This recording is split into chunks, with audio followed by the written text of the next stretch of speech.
interesante, que la introducción y selección la hizo Luis Benítez, que es un poeta, ensayista, dramaturgo, que nació en el 56, sí. Es miembro de la Academia Iberoamericana de Poesía, está vinculado a esa sede en Nueva York, en Columbia, en la Universidad WordPress Society en Estados Unidos, también está en Grecia, está vinculado a distintas sociedades de poetas, ha escrito muchos libros, ensayos, libros de poesía, ha publicado en el mundo y ha recibido numerosos premios.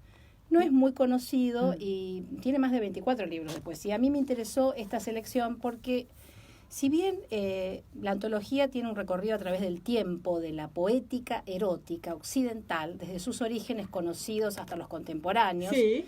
Es una muestra interesante de posibilidades, de estilos. El abordaje literario es un intento de reunir todas esas eróticas en un volumen que no es demasiado extenso, pero que es bastante interesante porque representa radiográficamente a diferentes épocas y a algunos poetas muy conocidos, otros no tan conocidos, pero que de alguna manera, a nivel internacional, sí, después te voy a nombrar algunos y cómo está organizado el libro, porque es interesante tenerlo. Inclusive, digamos, esta cuestión de que en las distintas épocas de la humanidad siempre la erótica está vinculada a muchas aristas donde la gente piensa no hay que hablar mucho de eso, puntos suspensivos han sido prohibidos en algunos momentos, sí, claro que sí. Siguen despertando algún tipo de polémica, pero el criterio general fue seleccionar autores célebres y otros menos conocidos, buscando la diversidad, la libertad creativa y el imperecedero placer de retratar los placeres del cuerpo, que le quepa el sayo a quien le quepa, ha atravesado una larga historia y si bien hoy no sorprende, yo creo que sí va a sorprender cuando yo digo que acá hay versos de la antigüedad, de la Edad Media, del Renacimiento, de la Edad Moderna. Mira, y están, que zafaron de la hoguera entonces algunos. Por lo menos antes de que, digamos, que se pudieran mantener escritos. Algunos pueden haber perecido, seguramente. Y poetas como Safo de Lesbos, Anacreonte, Filodemo de Gadara, mira, Tito Lucrecio, en la Edad Media, Abu Muhammad Ali, Inamad y Navid Said Yassam. Muhammad Ali. Eso no lo conoce, yo nunca lo había oído nombrar. Muhammad Ali es un deportista, decime. Pero no, este nació en el 994. Mirá lo que te digo. ¿Muhammad Ali no era un boxeador? Sí, acá me dicen. Es posible, pero bueno, se ve que era un boxeador de las letras eróticas. Muy bien. En el Renacimiento hay otros tantos, como Pietro Aretino, Diego Hurtado de Mendoza, Pierre de Ronsard, Góngora, John Donne, el famoso John Donne que muchos conocen, aquel poema célebre Por quién doblan las campanas, que muchos creen que es de Ernest Hemingway. Claro. No, es de John Donne. John Donne toma un fragmento del poema y así llama Por quién doblan las campanas doblan por mí. Viene de esta historia. Bueno, resulta que John Donne también tiene uno muy interesante. Él nació en 1572 y murió en 1631. Por eso no se saben muchas cosas. Sí. Lo que me encantó de este libro es que nos vamos adentrando en las distintas edades, por ejemplo en la Edad Moderna, y aquí uno se sorprende con Sor Juana Inés de la Cruz. ¿Qué pasa? ¿Por qué estaría en esa antología de literatura erótica? Puedo contar mucho sobre ella. Tenemos para divertirnos durante muy buen tiempo, vamos a elegir algunos, pero voy dando unos nombres porque generan interés.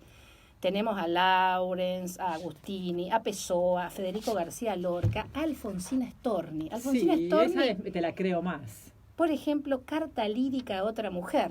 Bueno, así. El libro hace un recorrido muy interesante. Yo creo que el autor además lo fundamenta al principio porque hay una introducción donde dice por qué él elige lo que elige, que corre por su cuenta. Y lo más interesante para mí es que si bien él hace una clasificación, lo que dice que la clasificación más bien tiene que ver con la temática erótica. Eso no quiere decir que otros poetas y que muchas otras poesías a lo largo de la historia de la humanidad no estén muy vinculadas al erotismo, porque el erotismo es parte de la vida y parte de la muerte.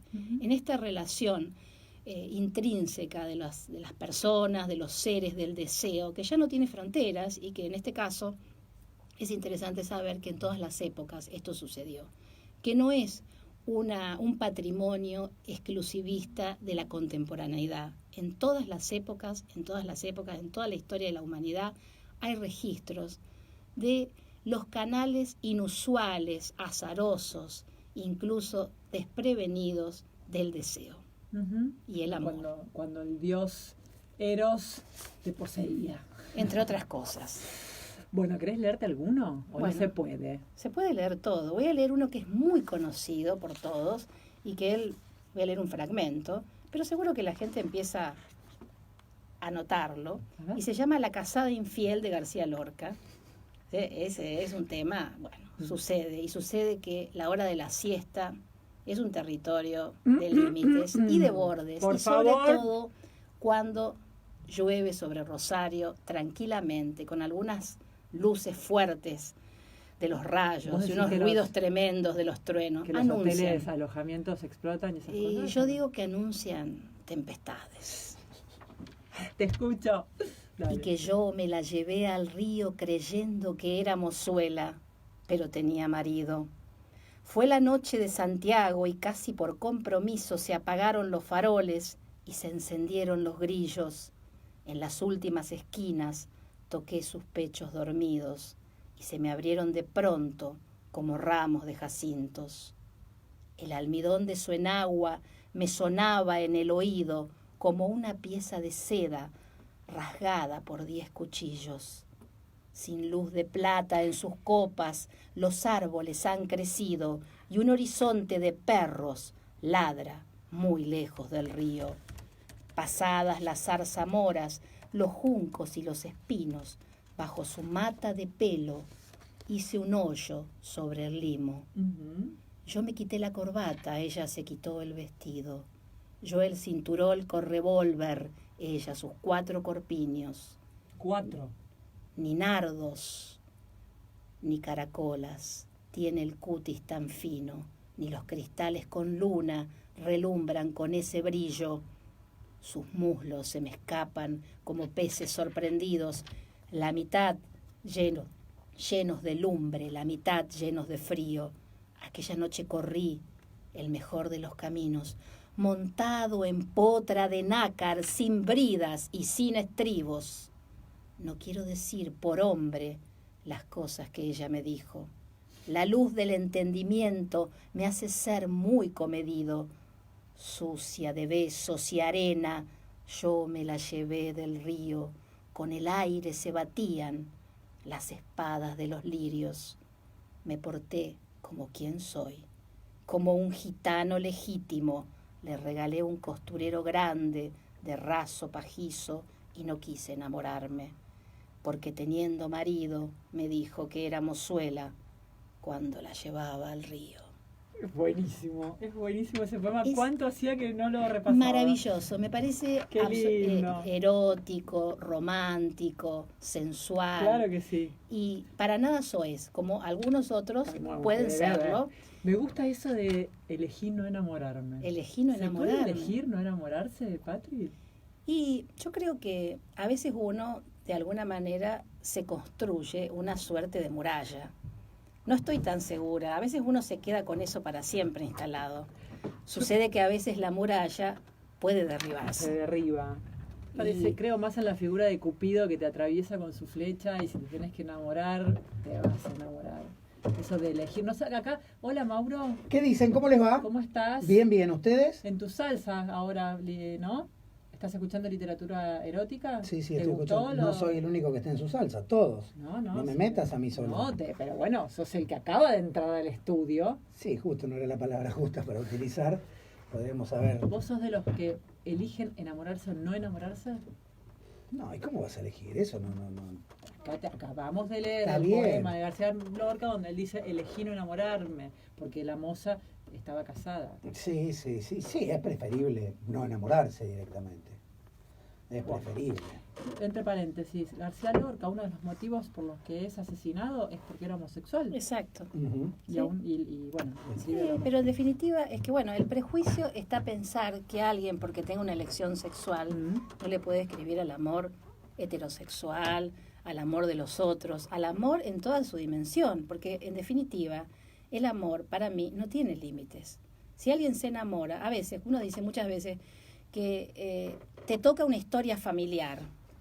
Pero el amor y los amigos, hay un punto donde uno elige, pero hay un punto donde yo creo que hay algo del orden del destino que sucede y que no se puede volver atrás. Es como si algo te tocara y te mantuviera en ese instante, así, casi como debajo de la mesa. Parece que ya Asprilla quedó, yo voy a está un poco alterado. Discúlpeme esto, voy a mostrar. Filmalo, porque es muy, muy amoroso como está sentado Asprilla. Se me fue hacia abajo la silla. Debido a una silla que, claro. Un duendecillo. Te voy a sacar una foto. Un ñomo. Sí, Mirá que yo también te puedo sacar fotos y después no querés. Yo estoy bárbara, siempre, regia. ¿Qué me estás diciendo que yo estoy horrible? Y no, estás como el protagonista de la película, como Guillermo Francella. Sí. Esa película? No la vi, pero sí me acuerdo. El chico bajito, el señor bajito. Parezco el enano Gula Gula de... Ponele. Sí, también a mí me recuerda, esas figuras te van a parecer un poco, digamos, no son las que más me gustan, pero una vez hice una especie de clip con un enano de jardín. Yo le hablaba al enano de jardín de yeso y le decía poemas. Te creo. Me faltaría tener esa eso. especie de cofia, Mirá, ese gorro frigio.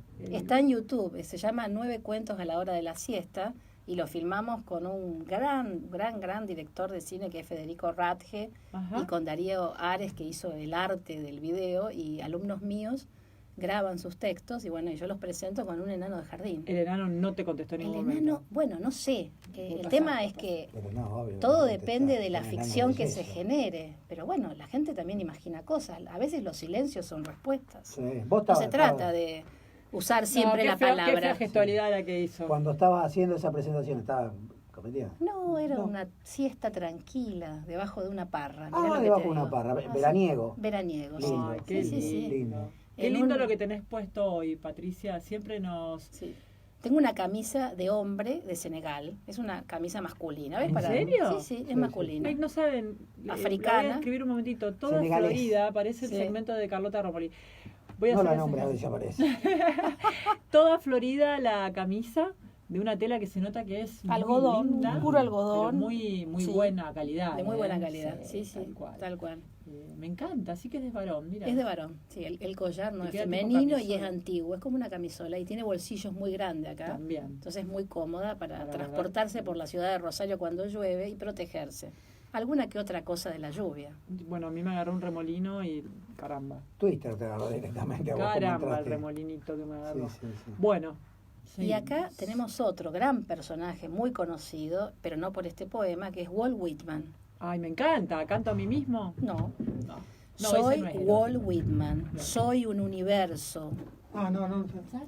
El hijo de Manhattan, turbulento y carnal, sensual, comiendo, bebiendo y engendrando. No un sentimental. No miro desde ninguna altura a los hombres y las mujeres, ni me aparto de ellos.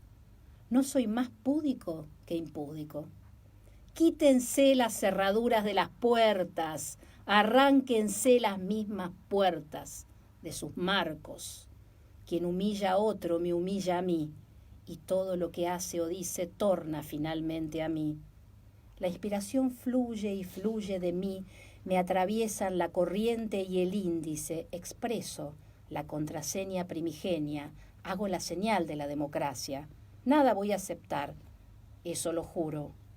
Si los otros no pueden tener algo que sea igual y bajo condiciones semejantes, voces desde hace mucho, acalladas, me recorren, voces de incontables generaciones de prisioneros y de esclavos, voces de enfermos y desesperados, de ladrones y de enanos, voces de frases de gestación y de crecimiento. Siempre hay un enano en un quilombo de eso, ¿no? Y de los lazos que relacionan las estrellas, y de los úteros, y de la savia paternal, y de los derechos de los vencidos, de los deformados, comunes, simples, bobos, despreciados, neblina en el aire, insectos que arrastran pelotas de excrementos.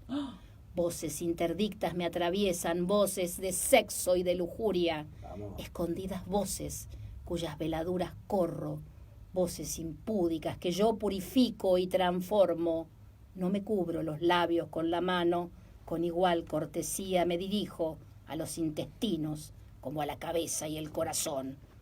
El coito no es, en mi opinión, más grosero que la Lo van a muerte. sacar del aire. Ya dijo la palabra que no había que decir. Coito, Creo no en tiene el nada de malo. cuerpo y en los apetitos, y cada porción de mí constituye un milagro. Soy divino por fuera y por dentro, y hago bendito cuando toco o me toca el olor de mis axilas.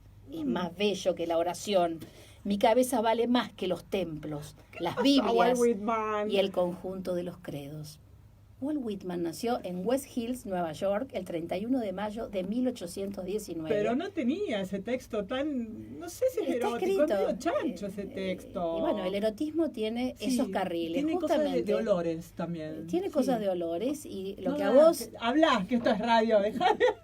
Pero es normal lo que Bueno, está diciendo. No. ella sola se contradice Sí. a sí misma. Correcto. Además nombra lo que no hay que nombrar, pero se nombra porque yo no lo digo, ni la radio, sino el poeta Walt Whitman, que Nada nació menos. en 1819. Imagínense de lo que estamos hablando. 1819. Borges lo quería mucho, lo admiraba Muchísimo. mucho.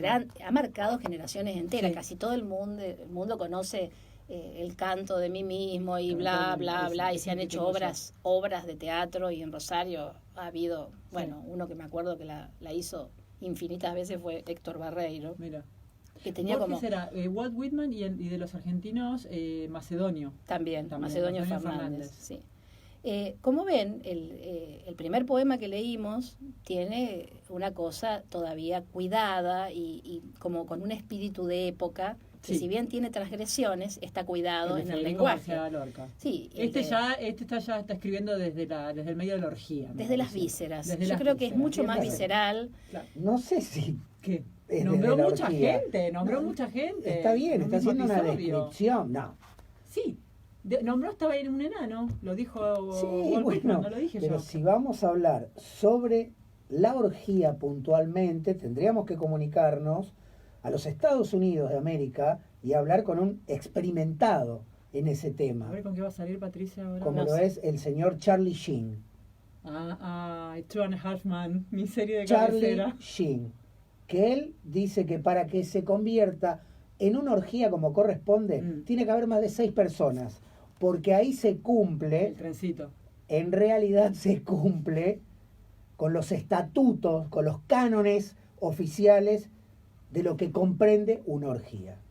¿Vos estás de acuerdo, Patricia, con este En lo más mínimo. paréntesis? ¿Vos sabés que no? Porque haciendo yo creo esa que prisa? No, digo, o sea, está bien que él busque todas sus argumentaciones, eso me parece fantástico. Ahora me preguntás a mí, cada cual encuentra el modo, cada cual sabe cómo y cuándo y de qué manera. Yo creo que nada está escrito, ni en el amor, ni en los placeres, ni en lo que para cada quien el erotismo representa una salida, un escape, una posibilidad de mirarse de otra manera. Un regreso también. Un regreso a muchas cosas. Yo si digo ahora esto que voy a decir, nadie va a imaginar que lo escribió Sor Juana Inés de la Cruz. Escúchate esta. Sor Juana Inés de la A Cruz ver. tiene poemas impresionantes, se corresponden con la edad moderna, y ella vivió en México. Sí. Yo estudié mucho sobre ella, podría hablar un montón de cosas porque me fascina, pero solamente voy a leer un breve fragmento que tiene que ver con el castellano también de esa época, para que ustedes sepan. Ella nació en San Miguel Nepantla, en México, el 12 de noviembre de 1651 y falleció en la Ciudad de México el 17 de abril de 1695. Fue poeta, dramaturga de extraordinaria importancia, conocida también por su sobrenombre de la 10ª Musa. Tiene muchas obras editadas que tenían que hacerlo porque eran periodos muy complejos. En primer lugar, las mujeres no podían, y menos una monja, pero ella, para poder estudiar y leer y someterse a los placeres y al erotismo de la poesía, y lo digo con ese énfasis, se fue a un convento porque amaba la poesía y leer y formarse y no tenía otra manera. Pero lo que no estoy entendiendo es cómo una monja, como Sor Juana Inés de la Cruz, integra una antología de literatura erótica.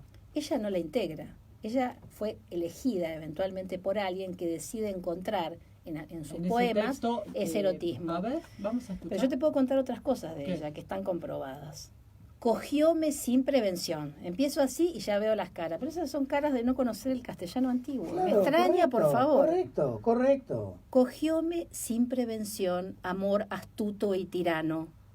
con capa de cortesano se me entró en el corazón, descuidada la razón y sin armas los sentidos, dieron puerta inadvertidos, y él, por lograr sus enojos, mientras suspendió los ojos, me salteó los oídos.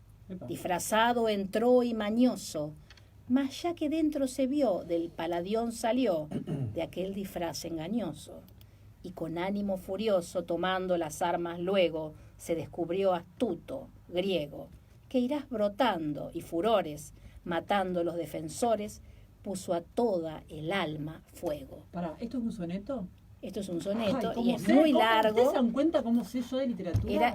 Era una forma. Gracias, Ella gracias a mi hemos dado profesora cuenta. de tercer año, gracias a la Policardo, si me estás escuchando, gracias, querida profesora Policardo. Bueno, que te amé. la cosa con Sor Juana genera muchas suspicacias y es interesante tu pregunta que decís, ¿cómo?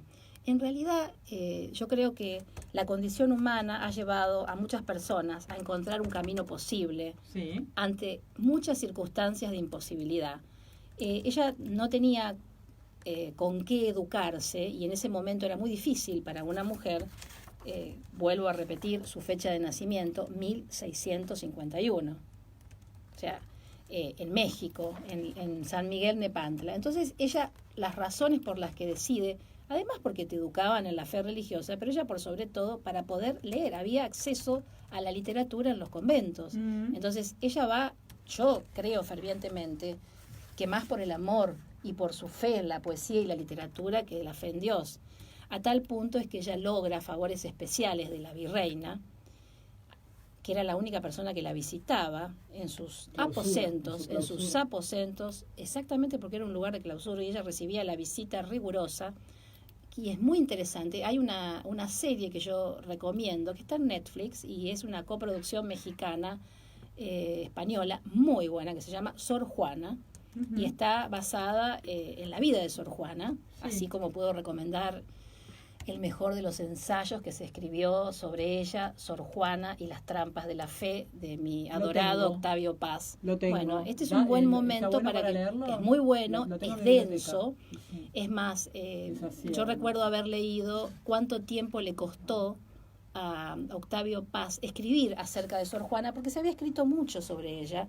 Entonces él dijo, ¿por qué? ¿Qué vuelta de tuerca voy a dar a esta historia? Y la verdad es que la historia sigue dando mucho de qué hablar. Por esto que yo digo, los límites de la razón y la pasión, por esto de las elecciones a veces condenadas. Ella era una mujer brillante, inteligente, y que para poder publicar se cambiaba el nombre, porque definitivamente era imposible que lo hiciera de otro modo. Y cuando vos dijiste por qué está íntegra, digamos, ella seguramente no sabe que está, pero yo pienso y estoy muy convencida de que sí, porque el impacto que ha provocado su escritura en toda la literatura ha sido enorme, y ya no por su condición de monja, para ponerla en ese lugar, y esto sin ninguna intención de ofender a nadie que practique la religión católica y que esté absolutamente convencida de sus creencias. Esta es la realidad de un ser humano sensible que por sobre todas las cosas amaba la poesía, y era una época donde eso era imposible. Claro. Entonces encuentra lo que yo diría un atajo para ser feliz encerrada. La única libertad que ella tenía era leer, estar en contacto con los libros. Y bueno. ¿Y cómo le dejaron adentro del convento? Bueno, favores especiales, situaciones, negociaciones, porque todo el mundo advertía la inteligencia, el obispo y demás. Es decir, era una mujer que podía discutir con los hombres, y en ese momento era una cosa muy difícil. Y vos sabés que yo tengo una experiencia interesante para contar. Hace unos años, en el 2012, estuve en México y tuve la suerte de tener en mis manos, ella va a buscar uno azarosamente, yo le iba a proponer que lo hiciera. Y quiero el título.